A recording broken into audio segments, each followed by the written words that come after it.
The Popelik monster doesn't just scare people, it lures them onto active train tracks. Real deaths, real danger, real sightings for over 80 years. Want to hear more? Stay tuned on the Dark Folio.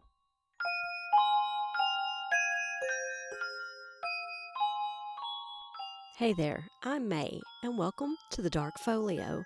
Think of this as your creepy little coffee break. We're talking folklore, hauntings, true crime, all the delicious dark stories that make you lean in and listen a little closer. 15 to 20 minutes of the strange, the unexplained, and the absolutely fascinating. So grab your favorite mug, get comfortable, and let's dive in the darkness together. You know what I love about cryptid stories? They always start the same way. Someone sees something they can't explain, tells their friends, and suddenly you've got a legend. But every once in a while, you come across a creature that's not just scary because of what it might do to you, but because of what it's already done. Today, we're heading to Kentucky, the state I grew up in, to talk about the Popelik monster. And fair warning, this one's a little different from your typical Bigfoot or lake monster story. This creature has a body count. But let's start at the beginning, shall we? Now, here's something interesting that I want to address. As someone who grew up in Kentucky and has been studying paranormal folklore for decades, the Popelik monster legend seems to have experienced a real revival in recent years.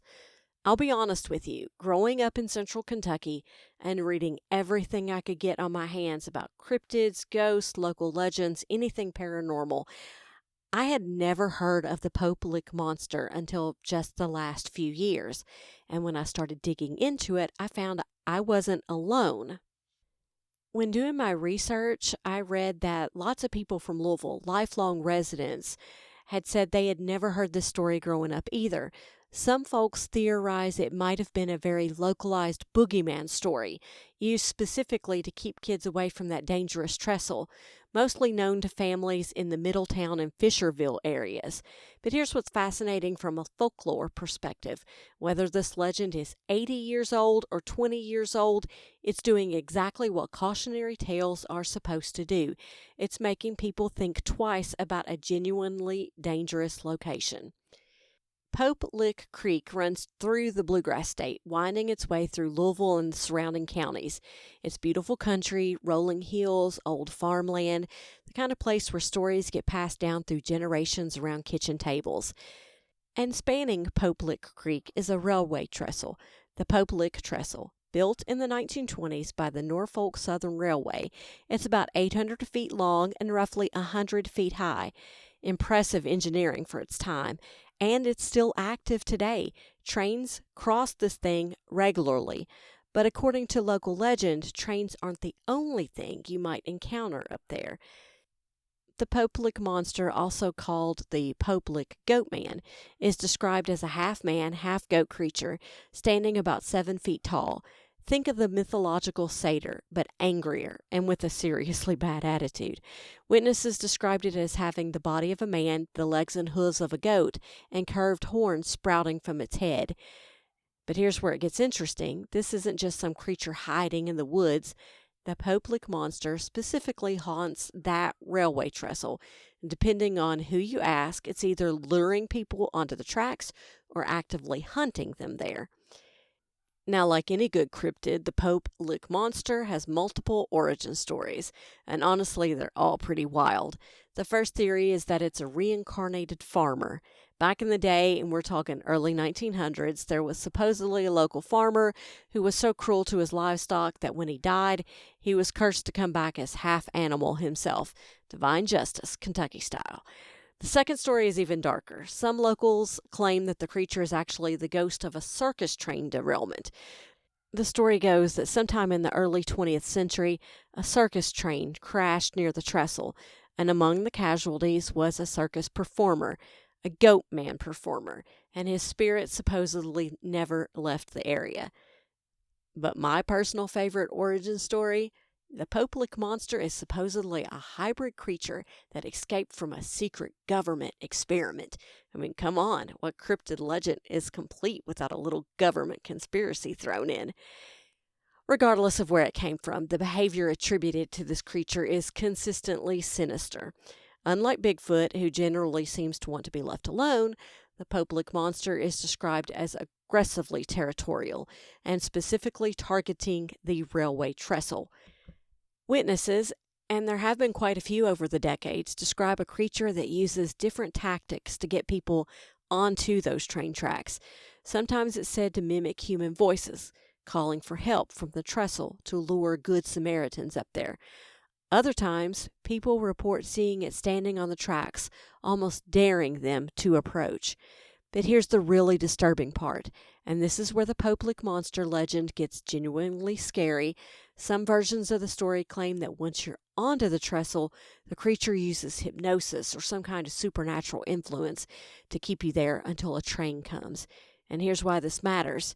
People have actually died on the Poplik trestle. Real people, multiple fatalities over the years. And I'm not talking years and years ago. I'm talking about recent years. All train-related accidents on that specific bridge. And let me be crystal clear here. Trespassing on active railway bridges is incredibly dangerous, period. You don't need a monster to make it deadly. The Poplik trestle carries Norfolk Southern freight trains regularly, and these trains are long, heavy, and fast. If you're caught on that bridge when a train comes, your options are extremely limited. The trestle is narrow. There's no walkway, no safe space to step aside. It is 100 feet high, so jumping isn't an option. And trains can't stop quickly, especially freight trains carrying thousands of tons of cargo. But it's sad from a folklore perspective. Instead of these real-world dangers keeping people away, the monster legend seems to draw them in.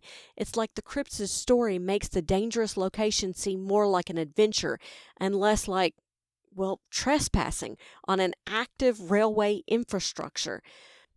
The Poplik monster gained serious attention in the 1980s and 1990s, right around the time urban exploration and paranormal investigation were becoming popular hobbies. People started seeking out the trestle, specifically hoping to spot the creature.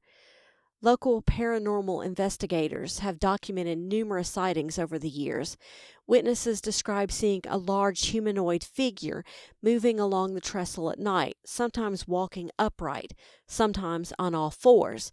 Several people report hearing strange vocalizations, described as a mix between human screaming and goat bleating. One of the most compelling accounts came from a group of teenagers in the late 1990s. They claimed they saw the creature standing in the middle of the trestle, just watching them. And when they tried to approach, it allegedly let out this horrific scream and disappeared into the night.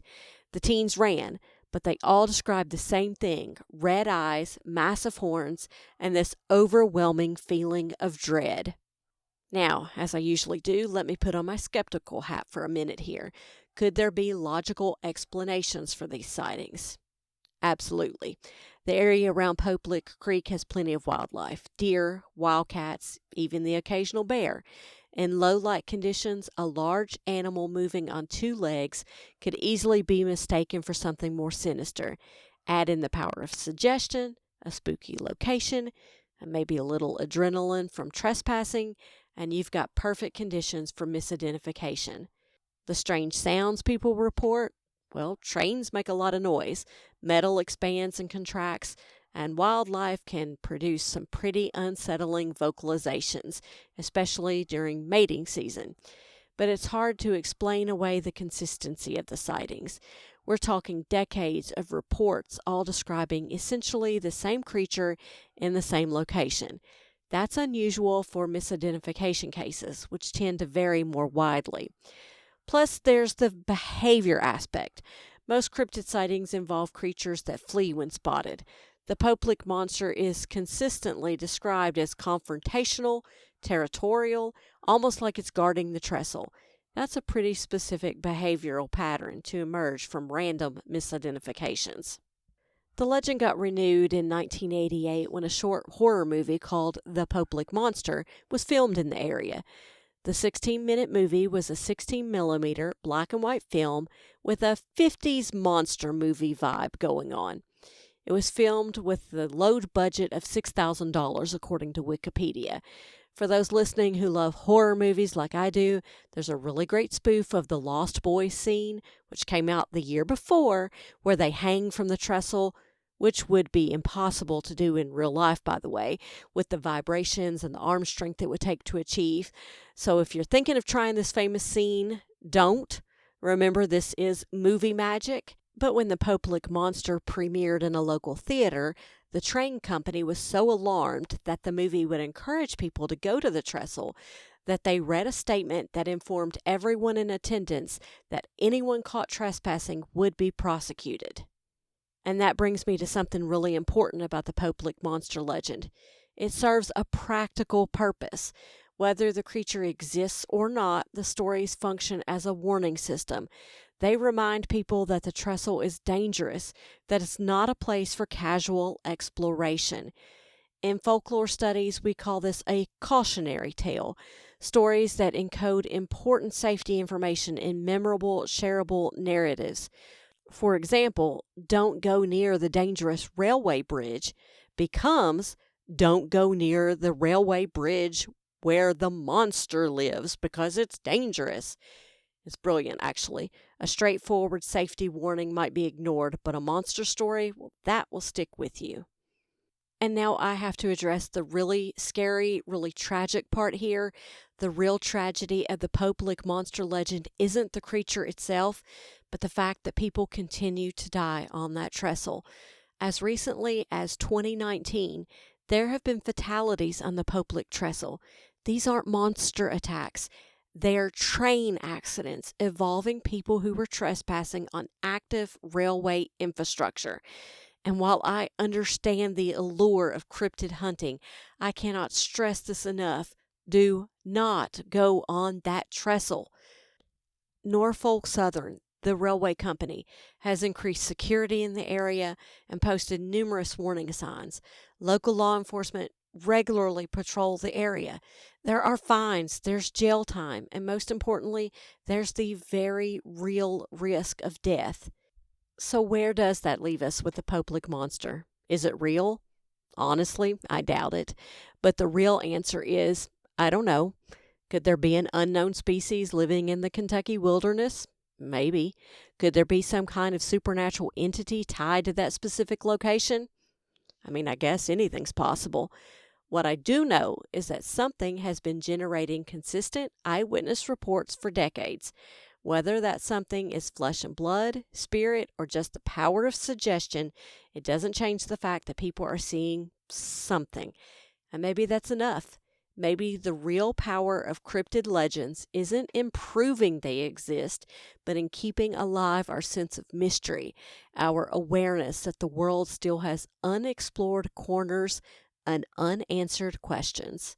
Just explore them safely, okay? If you're ever in Kentucky and you're interested in cryptid lore, there are much safer ways to connect with the Poplick Monster legend. There are paranormal tour companies throughout the state. Kentucky After Dark offers tours at over 20 supernatural sites across Kentucky. And in Somerset, there's the Nightmare Gallery. Its website says it's by appointment only, but it has been called one of the best reviewed attractions of its kind anywhere in the world. That's saying something. Plus, there's always Waverly Hills if you want some seriously spooky atmosphere in Kentucky. And if you're really interested in railway history, which is genuinely fascinating in its own right, the Kentucky Railway Museum offers train rides and events throughout the year, and there's even the Kentucky Dinner Train for more upscale railway experience. I grew up near both of these, and let me say both are much safer ways to appreciate Kentucky's railroad heritage. I'll try to list all these cool things I've mentioned in the show notes so you can check them out. The mystery doesn't require risk. The stories are compelling enough on their own. So there you have it, the Poplick Monster, Kentucky's guardian of the rails. Whether it's a cryptid, ghost, or a powerful cautionary tale, it's carved out its place in American folklore. And sometimes that's exactly where the best monsters live, not just in the shadows of the forest or the depths of the lake, but in that space between fact and fiction where we're never quite sure what we're really dealing with. What do you think is lurking on the Pope Lick Trestle?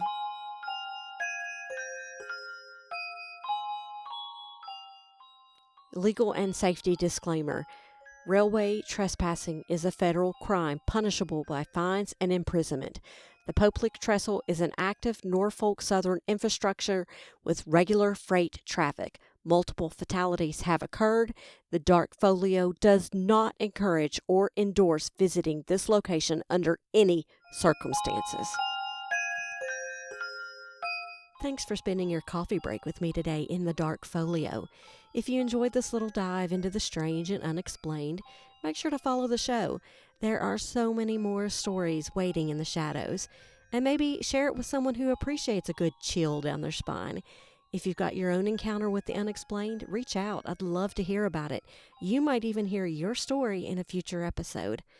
Until next time, keep your eyes open, your coffee strong, and remember, the best mysteries are the ones that never quite let you go. I'm May. Keep that flashlight handy, just in case.